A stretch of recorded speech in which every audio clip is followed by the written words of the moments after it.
Good evening. Welcome to Left, Right and Centre, a special Friday edition. I'm Vishnu Shom. On the programme this evening, the government today hit out at the billionaire philanthropist George Soros over his remarks criticising Prime Minister Modi and raising questions on Hindenburg Research's report on the industrialist Gautam Adani and his empire. Soros said, among other things, he expects the Adani controversy to, and I quote, significantly weaken Modi's stranglehold on India's federal government and open the door to push for much-needed institutional reforms.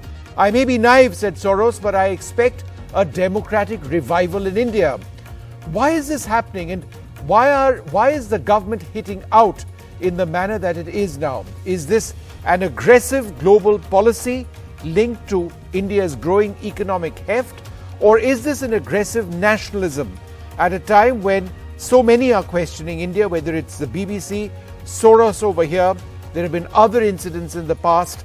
Why is this all happening? Is this and our response a part of our aggressive nationalism? And if it is aggressive nationalism, does that in any way diminish our international perception? That's what we're going to be looking at first, but we've got a 1-hour program as usual. Next, after that, nearly 8 months after his coup in Maharashtra's Shiv Sena, Eknath Shinde's claim on the party's name and bow and arrow symbol has been cleared by the Election Commission. Now that's a huge setback for the former Chief Minister Uddhav Thackeray. In a 78-page order on this very protracted battle for control over the organisation, the EC said Mr. Shinde, who became Chief Minister after the revolt, was supported by MLAs with 76% of the party's winning votes in the 2019 Maharashtra Assembly polls, and therefore is the rightful heir to the name and symbol of the party. But let's listen in first to what the billionaire George Soros actually had to say, how India has responded. I'll be joined by Shopun Dasgupta in a few minutes. Reverting to India, Modi and business tycoon Adani are close allies. Their fate is intertwined. Adani Enterprises tried to raise funds in the stock market but failed. Adani is accused of stock manipulation and his stock collapsed like a house of cards. Modi is silent on the subject, but he will have to answer questions from foreign investors and in Parliament. This will significantly weaken Modi's stranglehold on India's federal government and open the door to push for much-needed institutional reforms. I may be naive, but I expect a democratic revival in India. The man who broke the Bank of England, a man who is known and designated so by a nation as an economic war criminal, has now pronounced his desire to break the Indian democracy. That George Soros wants a government which is pliable to his needs is more than evident from his statements. That he has pronounced funding of over $1 billion, particularly to target leaders like Prime Minister Modi, is significant. That when India rose to the 5th largest economy of the world, when the President of the United States of America, the Prime Minister of England, the President of France, publicly extended gratitude to the Indian Prime Minister and India for enabling employment not only in India, but also these 3 designated nations. Such is a time where the imperialistic intentions of an entrepreneur come to light. Today, as a citizen, I call upon every individual and organization, societal or political, to denounce the intention of this individual who seeks to demonize our democracy, weaken our democratic interests, and who brings an onslaught to the economy of India, all so that he can personally gain. Those who Mr. Soros finds pliable need to know that India has defeated imperialistic designs before and shall do so again. Those who support Mr. Soros need to know that democracy has prevailed in India and will continue to do so, and particularly as a Karyakarta of the Bharatiya Janata Party,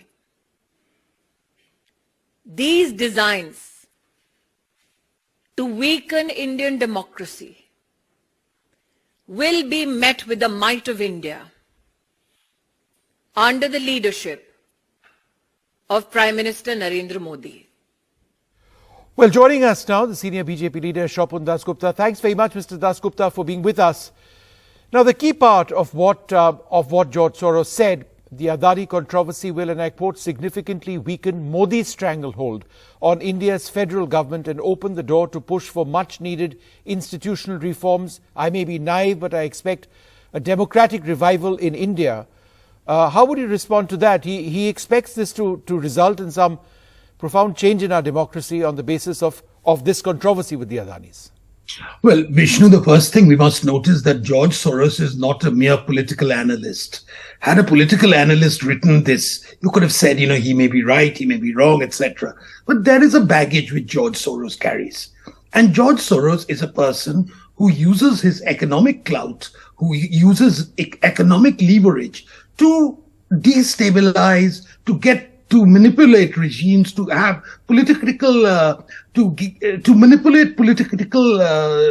manipulate politics. He's done that before. He's got a record of doing it in the United Kingdom. He's got a record in Hungary, his home, the country where he was born in, where he's almost a persona non grata, where there's a sort of a national campaign against him.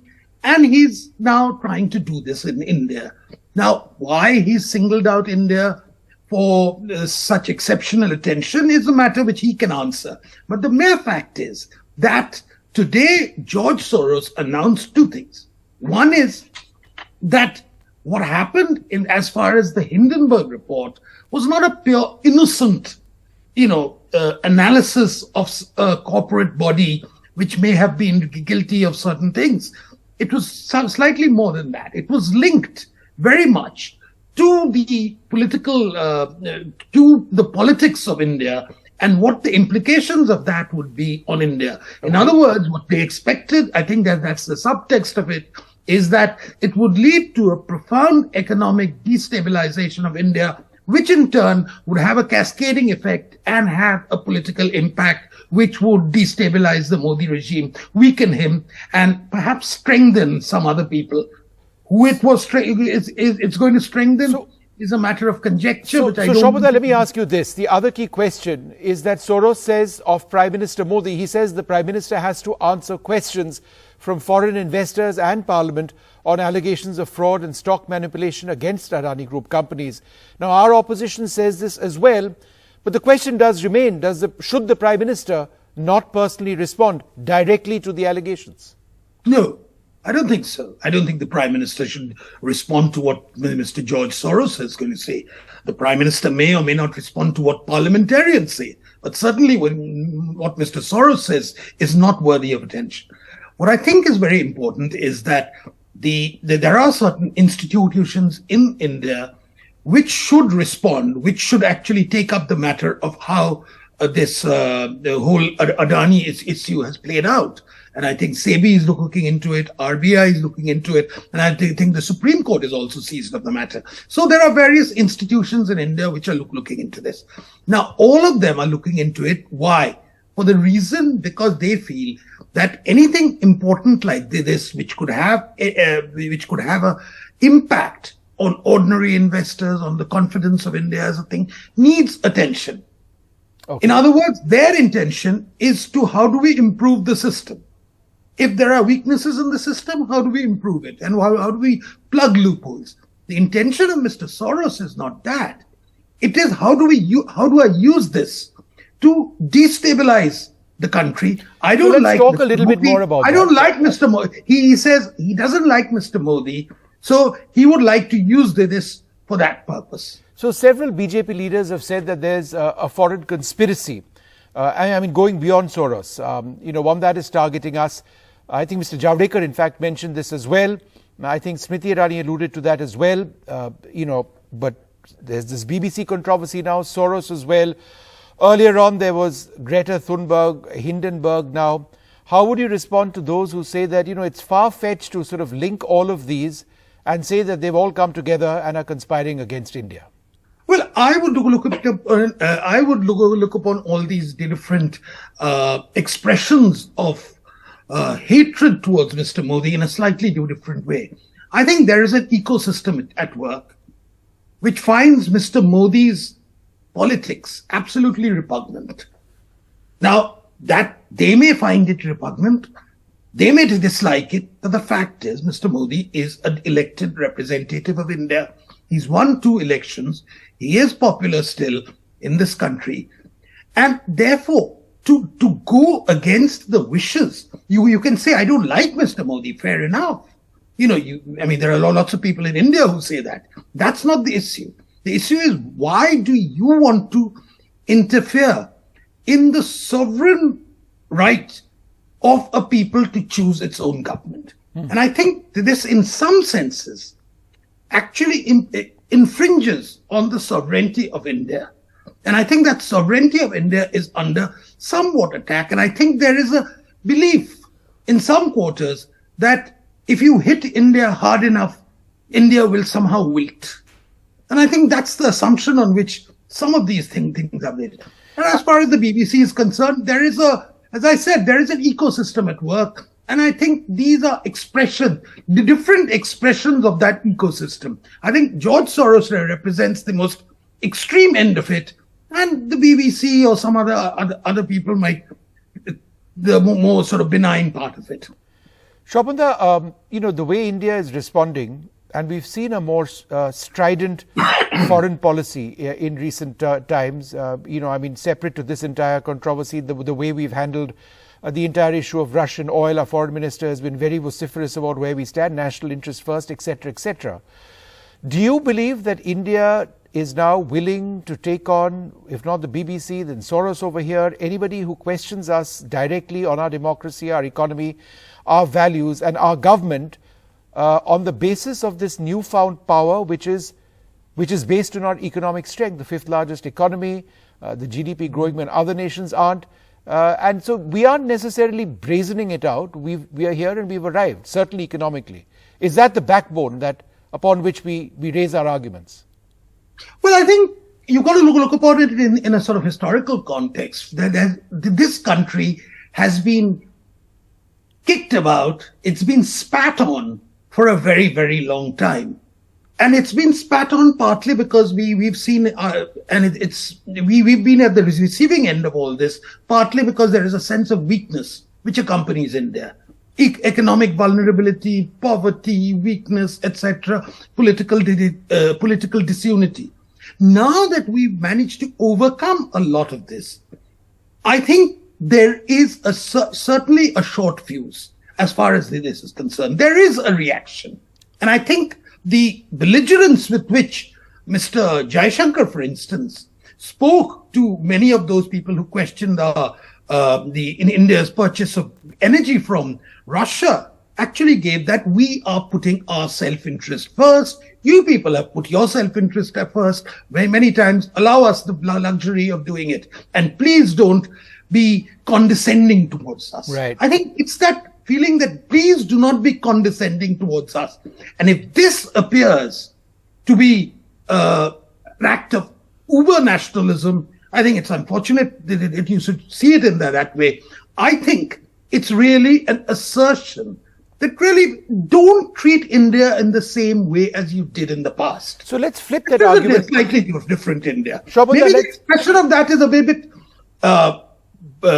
forceful, but that's the end. At the end of the day, that's the story. Let's flip that argument around. And if I were to ask you, how would you respond then to those who say that our aggressive nationalism, in other words, hitting back at Soros, Hindenburg, the BBC, Greta Thunberg earlier on, that too in our G20 year in many of these cases, shows us to be an insecure democracy? No, I don't think it shows us to be an insecure democracy at all. I think we're a proud democracy. And I think we're a democracy, you could say we are a jealous democracy. You could say that. The fact that we actually do defend ourselves, we are very proud of what we have. Of course there are shortcomings. We know that. But it's the manner in which you make these criticisms which is relevant in this space.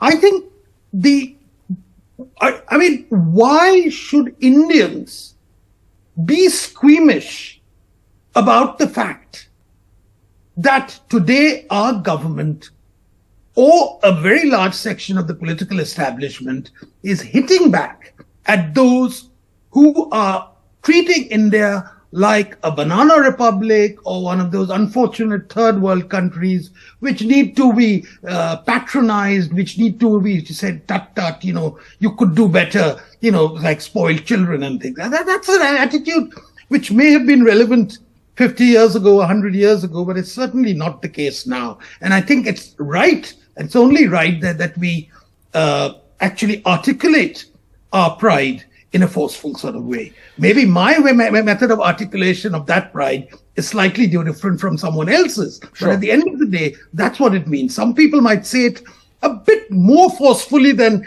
I would do so. But it's in effect, it's the same thing. Shobhita, George Soros has supported, as you know, the presidential campaigns of many liberal Democrats, such as Obama, Hillary Clinton, Biden as well.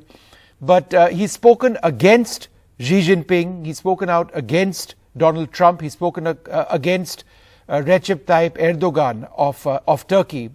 So how would you respond then to those who equate Narendra Modi with the hardline style of leadership of a Trump, of an Erdogan, of a Xi, which someone like Soros criticizes? Is that our Prime Minister? Mr. Soros is in the habit through the same prism? Mr. Soros is in the habit of dividing the world into two categories: those whom he likes, those whom he dislikes. And those whom he likes, he will do everything for them, and those whom he dislikes, he will do everything to destabilize them.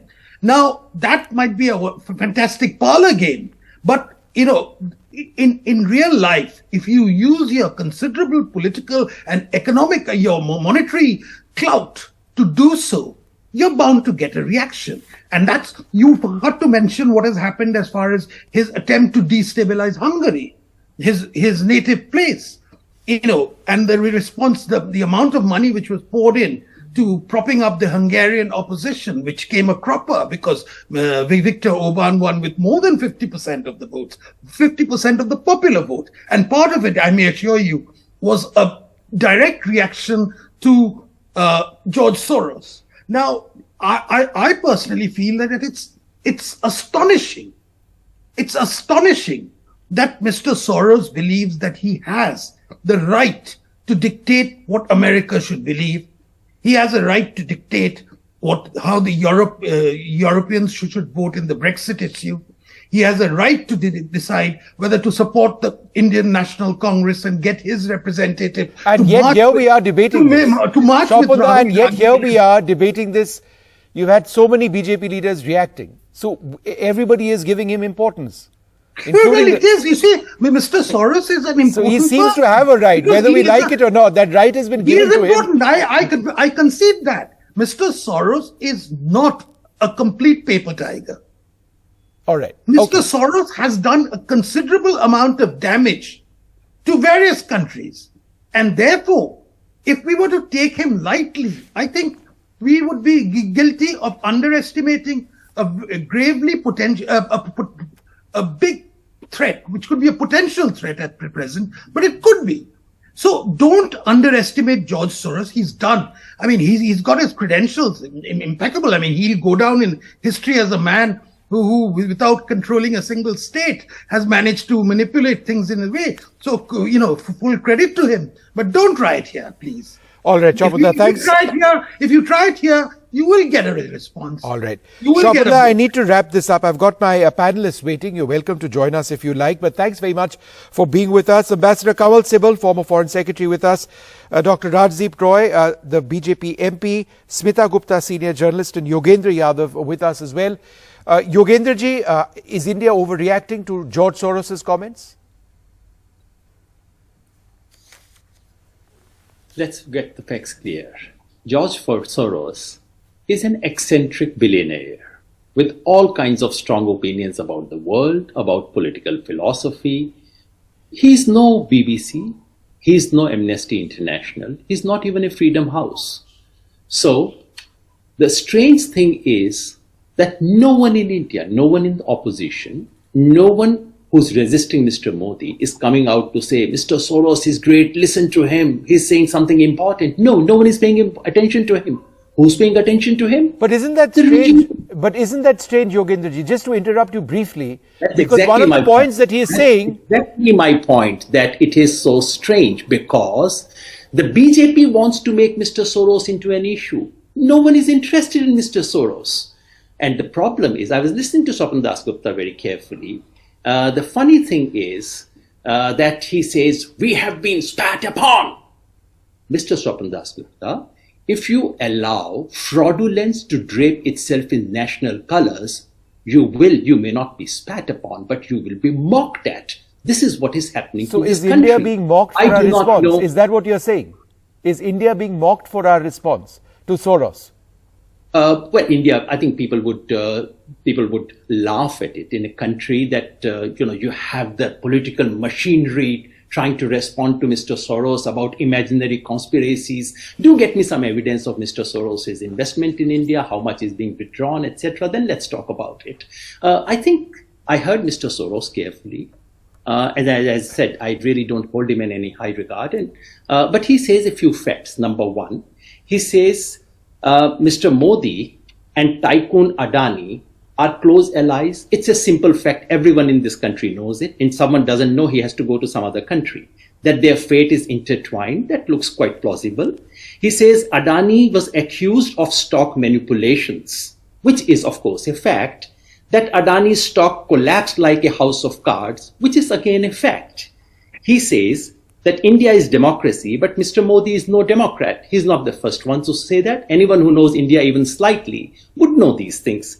From that, he draws two conclusions. One conclusion is that Mr. Modi will have to answer questions from foreign investors. Of course, he will have to answer. If Mr. Modi and his darbaris welcome any foreign investment, no, but Yogendra ji, that's just the point. That's why I am saying the key point mentioned by Soros is that there need to be answers, right?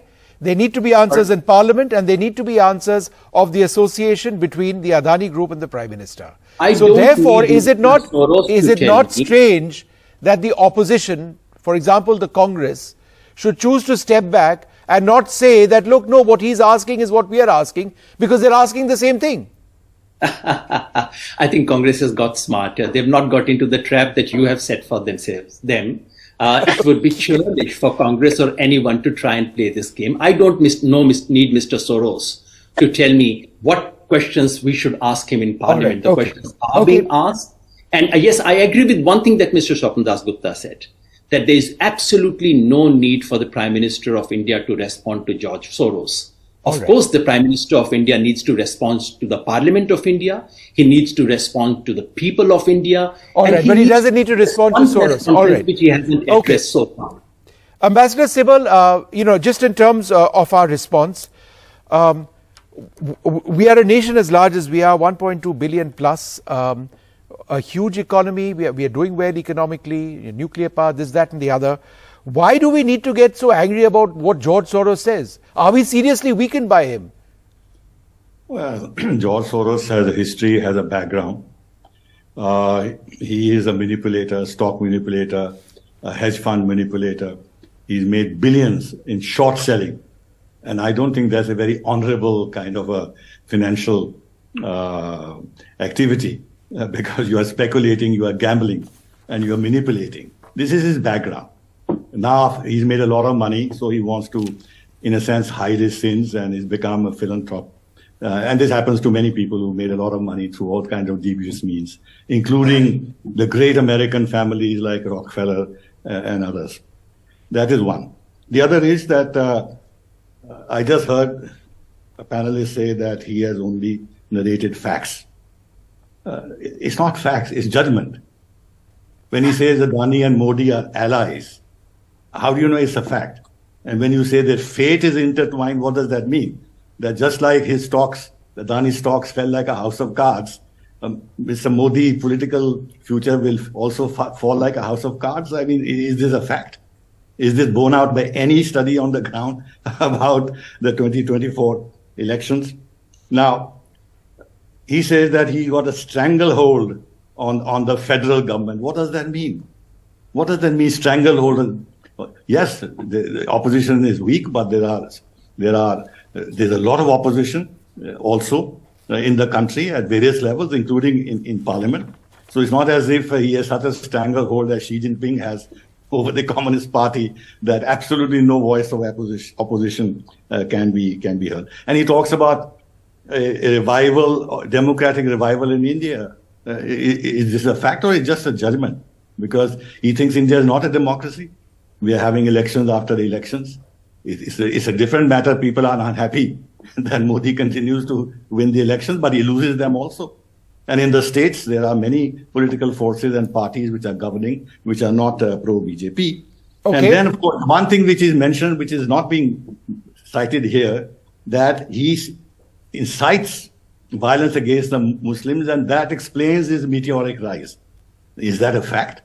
Come on, I mean, we don't. No, that is one. The other is that you said something earlier on in your presentation that why do we need to worry and all that. You know, about an international conspiracy. Don't forget, there is the Bilderberg Group, there is the Trilateral Commission, there is also people in the Davos, there's the Omidyar Foundation. There are lots of international foundations who have a similar agenda of ensuring that the grip, the hegemony, financial, political of the West is somehow maintained. Okay, Ambassador Sibal, half a second. You made lots of points. Yogendra, I'll come back to you in just a little bit. Smita is with us as well. Smita, the conspiracy angle, do you accept it? That all of the groups, many of which the ambassador spelled out, are all working against India's interests. It's almost as if they sit in a room, they talk amongst each other, and then they say, okay, now we will do this, and India is going to be weakened. Do you accept this conspiracy, or is it in our heads? That's not what I said. All right, okay. Don't misinterpret what I said. Okay, I exaggerated that somewhat. Go ahead, Smita. Well, if that is the interpretation, I don't really see any kind of conspiracy. I think the problem here is that while most of what Mr. Soros has said is believed by many people in this country, Mr. Soros's own reputation is a bit dubious. So, you know, which is why we see that the Congress party has come out and distanced itself from the statement, because they don't want to get into this whole thing about who's patriotic and who's not patriotic. And, the fact is, I think because if you see Jairam Ramesh's statement, it's very carefully worded. Yes. Now, I think it's a case of overreaction by the government. Why is the government getting so worked up and giving Mr. Soros so much importance?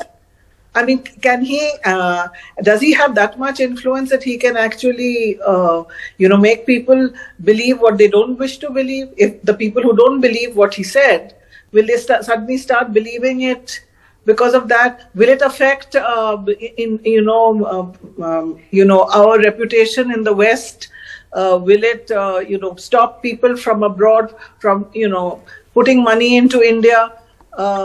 I don't know, because Mr. Soros is really has a rather dubious reputation. All right. Well, let me try and get an answer, Smita. Smita. Often tends to overreact to things that they could ignore. Okay, Dr. Rajdeep Roy, Lok Sabha MP of the BJP. Why does the BJP appear rattled?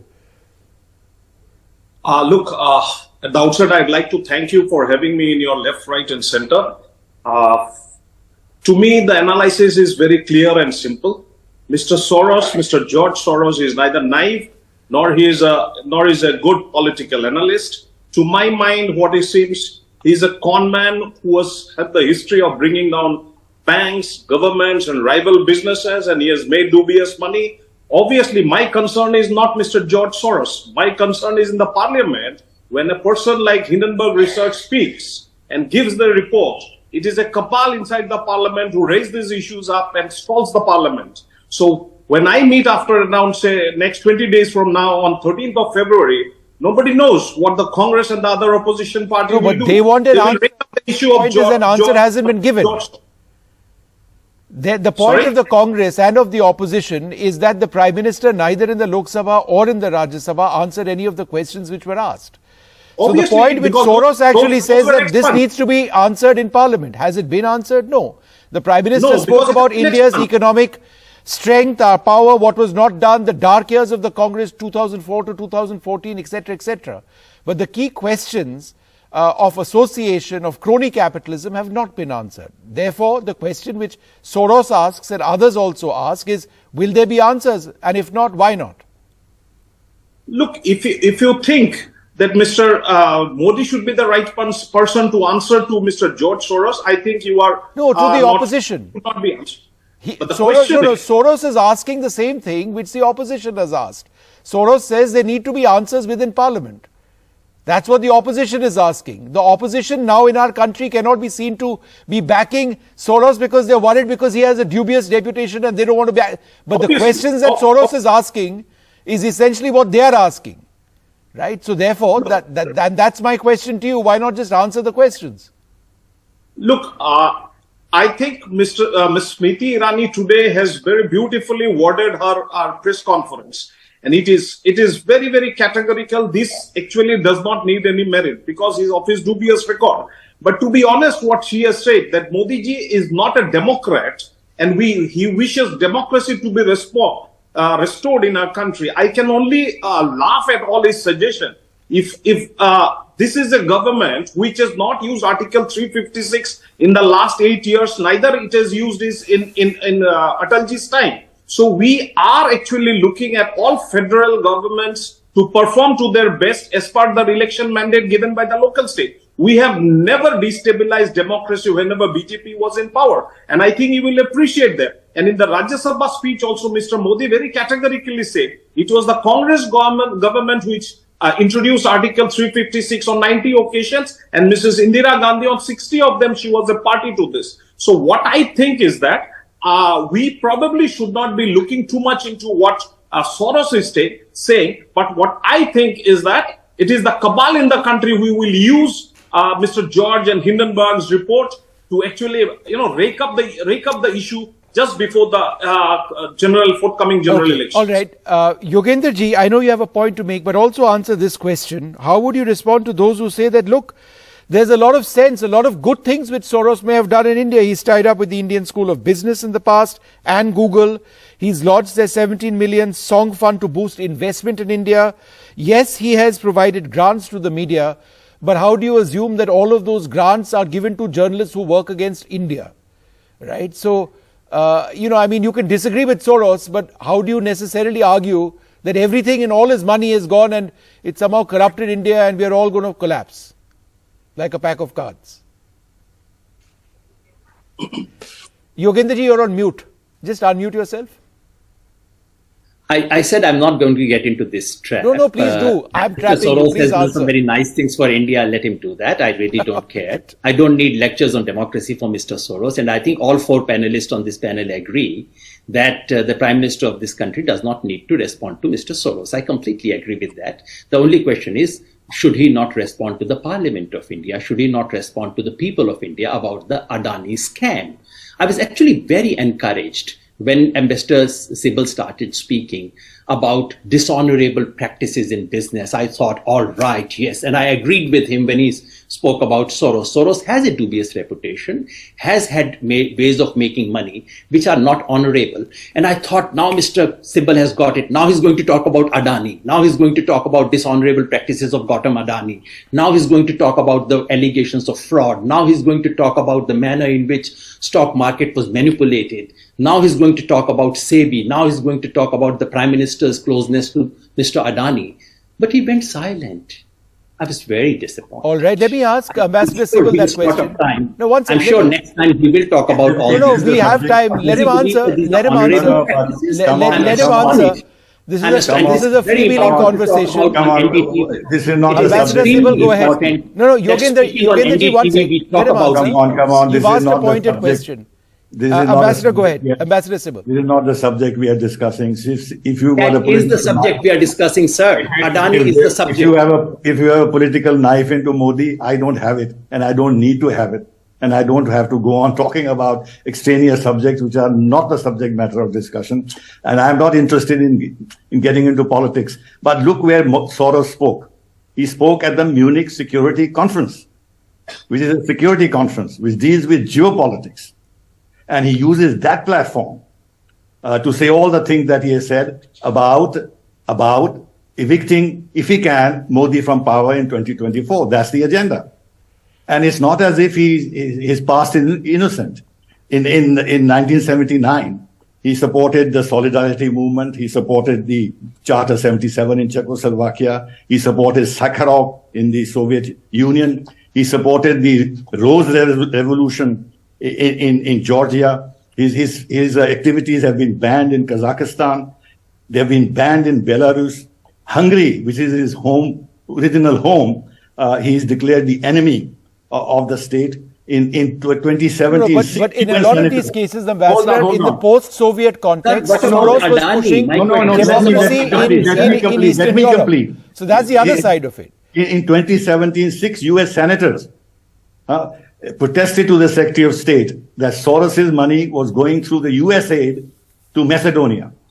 He's been very, very anti-Russian on Ukraine.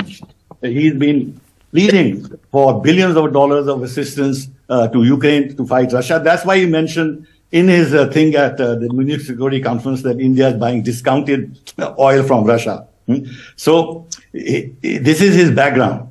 And therefore, we have to take seriously his platform, who he is, his past, and the linkages he has with the financial world. As you know that in 1997, he brought that Black Wednesday in Britain, where he sold 10 billion pounds, converted them into Deutschmarks, and the next day he earned $1 billion. But Black Wednesday gave way to White Wednesday because Britain proceeded to get its economy in better shape. Anyhow, I'm just making a... I'm not He short-sold during the 1998, 2000... Okay, so Ambassador, I'm running short on time. I get the point that you're saying. No, let me complete. He's a dubious person. He short-sold against the baht, he short-sold against the yen, and that's how he's been making money. Look at the man's background. He's unscrupulous. And yet... a person who everybody seems to suggest, Ambassador, half a second, and yet a person who is, where everybody says is terribly dubious, we've got everybody reacting to him. I mean, what does that say about us? You have to then. I mean, you react, our channels react to everything. No, not our channels. I mean, yes, of course. Absolutely, I'm guilty of that, reacting. But Ambassador, our political leaders have been reacting to it as well. That's my point. All right, okay, all right. Let's leave it over there. I'm running out of time. There's an important development, of course, in Maharashtra. So we'll leave it here and we'll come back after this short break with the very latest in what the Election Commission has decided as far as the symbol of the Shiv Sena is concerned. That's up next.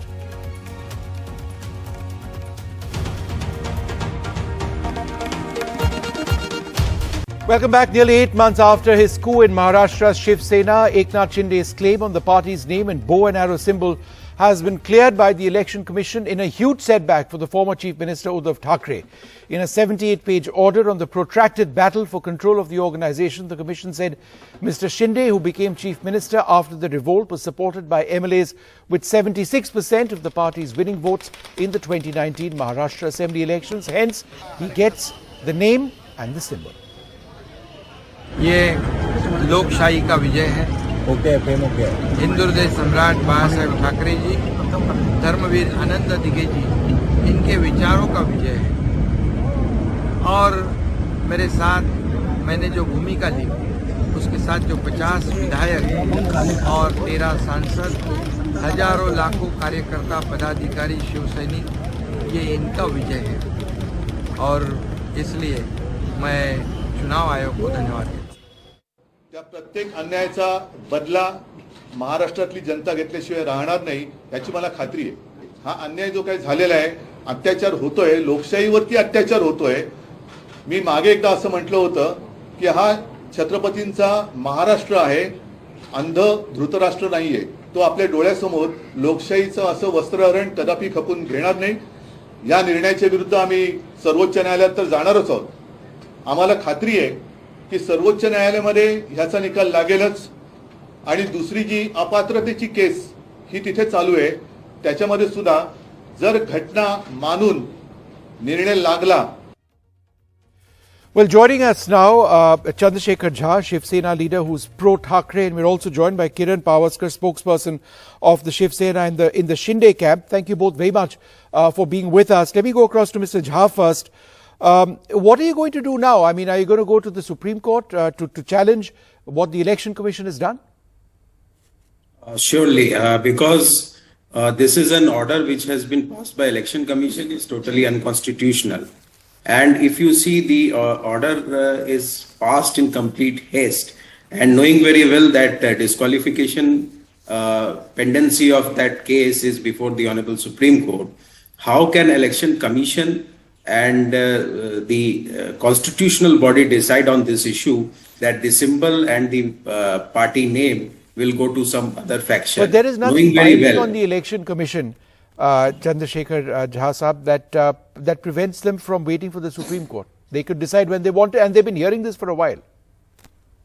Yes, they were hearing it for the while, but still, if you see, the Supreme Court has to decide on the disqualification. If the disqualification happens in the near future, the order passed by the Election Commission itself becomes null and void.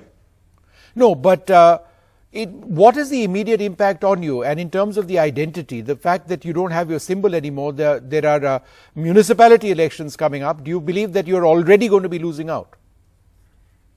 See, the mandate will decide everything. The legacy, the question of legacy, everybody is raising. The mandate will decide everything. We are not onto that. But certainly this order has to be challenged, and we think the Honorable Supreme Court or the Honorable High Court will decide the issue. The other issue, of course, is the legacy of Bala Sahab. Now, that is something that you have traditionally held on to. I mean, obviously, there's a family association, but they also say, does the Shinde camp, that look, no, that is our identity. So they are usurping what is, or they're trying to usurp what is closest to your side. See, the legacy, nobody can claim a legacy which we are having as the original Shiv Sena. This legacy will not go to them without any mandate. The mandate of the public is very important in deciding the legacy, who retains the legacy. The body, Election Commission, does not have the right to decide a legacy. They have decided something which is unconstitutional, and further, clearly it has happened under the instructions of BJP, and Mr. Narendra Modi 3-4 days back itself had said that the Shiv Sena will lose the symbol. No, but so I'm just trying to understand, even hypothetically speaking, if all of the MLAs close to Mr. Shinde are disqualified by the Supreme Court, does that necessarily bring down the government in the state? Yes, naturally, because the government will come into the minority. Are you certain about that number?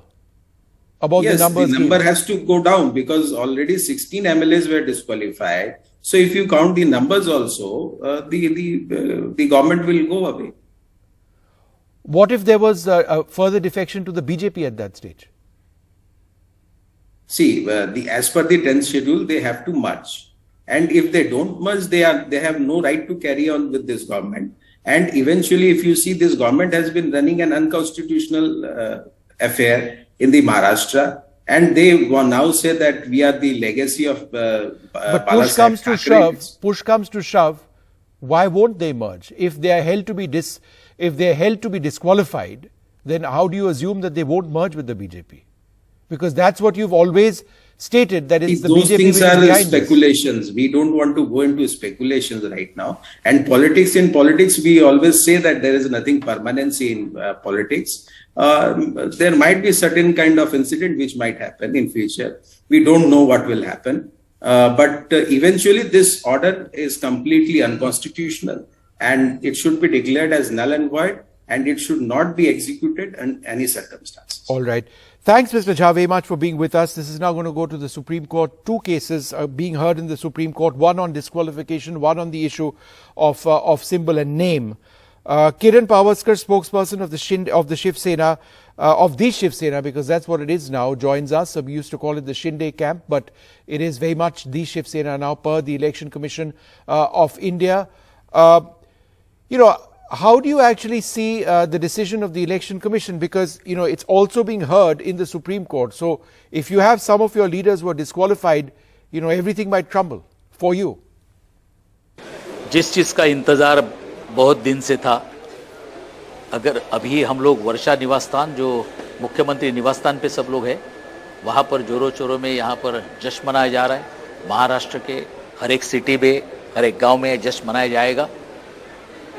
और सही बात यही हुई कि जिस चीज़ का इंतज़ार था, उद्धव ठाकरे शिवसेना में उठाव करके जब हमारे महाराष्ट्र के मुख्यमंत्री एकनाथ जी शिंदे साहब ने जब शुरुआत की, तभी हमें ये पता था कि एक न एक दिन सब लोग, जो लोग प्यार करते हैं बाला साहब के ऊपर, आनंद दिघे जी के ऊपर, ये सब लोग हमारे साथ जुड़ जाएंगे. तो उद्धव ठाकरे, विक्ट्री इनकी होगी, विजय इनका ही होगा. तो उद्धव ठाकरे जी के समर्थकों को कहना है कि इलेक्शन कमीशन का जो डिसीजन हुआ है वो बीजेपी के प्रेशर के कारण हुआ है. तो आप इसमें क्या कहेंगे? देखिए, ये बात सही होगा कि ये लोग अपनी अपनी राय देते रहेंगे, क्योंकि उनको पता है कि हमारे साथ जितने भी विधायक जुड़ गए हैं, वो 50 के ऊपर अगर विधायक है, 13 एमपीज है, तो जिन लोगों ने, महाराष्ट्र के लोगों ने उनको वोट्स दिए हैं, उनको जिता के लेके आए हैं, उनके बारे में इलेक्शन कमीशन कभी कुछ सोचेगी नहीं. आप इलेक्शन कमीशन किसके बारे में सोचेगी? जी, कौन किसका बेटा है इसके बारे में सोचेगी, या जिन्होंने जिता के दिया है उन लोगों के बारे में सोचेगी? तो ये बोलना, एक उनके हाथ से तो पूरा सब कुछ चला गया है. सरकार चली गई है. एक पार्टी लेवल के अगर देखने जाए तो इसके पिताजी ने जो पार्टी बनाई थी वो संभाल नहीं सके, विधायक चले गए, एमपी चले गए. तो नेचुरल बात है, वो कुछ ना कुछ ऐसी भड़काऊ लैंग्वेज में कुछ ना कुछ बोलते रहेंगे. पावस्कर जी, संजय राउत को कहना है कि जो लोग आपके पक्ष में है इस वक्त, वो वापस चले जाएंगे उद्धव ठाकरे जी के पास, तो और वो कॉन्फिडेंट है कि ये होने वाला है. तो इस पे आप क्या कहेंगे? देखिए, बाला साहब की अगर इससे पहले भी एक इंटरव्यू हुई है, उसमें साफ साफ उन्होंने बता दिया है कि अगर मेरी शिवसेना कांग्रेस जैसी चलने लगी तो मैं ये बंद करूंगा, शट करूंगा. इन्होंने वही काम किया है. भारत जोड़ो अभियान में ये आदित्य ठाकरे साथ में घूम रहा था, कांग्रेस के साथ अपने राज सरकार बनाई थी. नतीजा क्या निकला? आपके वहां पर उठाव हुआ, आपके ऊपर सब विधायक नाराज होकर बाहर निकल गए, सरकार बनाई गई है. आज इलेक्शन कमीशन ने भी ये एक्सेप्ट किया है कि आपके पास आपको निशानी है वो भी देने हैं और पक्ष का नाम भी देना है. और उनके पक्ष का नाम क्या है? उद्धव ठाकरे. तो वो नाम लेके चलाइए. मैं आज भी दावे के साथ बोलता हूं, जो लोग महाराष्ट्र के या देश के जो लोग बाला साहब को मानते हैं, बाला साहब के विचारों को मानते हैं, वो सब के सब हमारे साथ यहाँ पर दिखाई देंगे. All right. Kiran Pavaskar ji, thanks very much for speaking to us over there. So we've had Kiran Pavaskar of the Shiv Sena. As you can see, celebrations taking place, and it's no longer Shinde camp. It is the Shiv Sena on the basis of what the Election Commission has decided. But it's going to the Supreme Court in terms of the decision of the Election Commission, what happens over there. There's also that disqualification issue, which is going to be looked at very, very closely, one way or the other. Maharashtra politics continue to be very busy. Indeed, we leave you with these images.